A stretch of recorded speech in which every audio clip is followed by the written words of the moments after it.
नमस्कार, जय महाराष्ट्र. मी अविनाश सुरसे, अंबरनाथ मनसेचा शहर सचिव. आपण आज खूप सुशिक्षित होत चाललो आहे. आपण म्हणतो आपला महाराष्ट्र खूप पुढारला आहे, पण आमच्या शिवगंगानगरमध्ये, अंबरनाथ येथील आमच्या शिवगंगानगरमध्ये आज या ठिकाणी जादूटोण्यासारखा प्रकार रस्त्याच्या मधोमध कोणी आणून टाकलेला आहे बघा. आणि याच्याने काही होत नाही, याच्याने कोणताही असर होत नाही हे मी दाखवून देतो. पण आजही असं जादूटोण्यासारख्या प्रकारावर विश्वास ठेवता ही खूप मोठी शोकांतिका आहे. हे करणाऱ्या त्या मूर्खाला पण मी सांगू इच्छितो की असं करून काही साध्य होणार नाही आहे.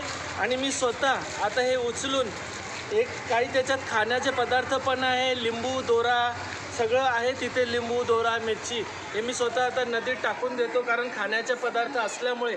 पण असं रस्त्यात ठेवल्याने कोणाचंही काही होणार नाही. तुम्ही दुसऱ्याचं जर वाईट करायला चिंतणार तर तुमचंच वाईट होणार, हे लक्षात ठेवा. ही चुकीची गोष्ट आहे, मी याचा निषेध करतो. जय हिंद, जय महाराष्ट्र.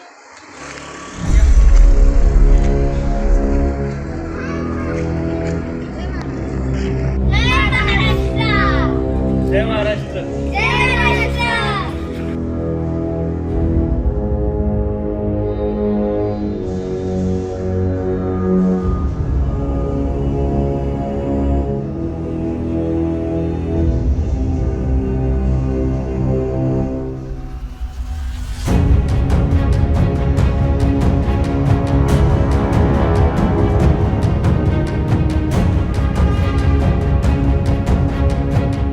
कोणार्क, अपना शहर अपनी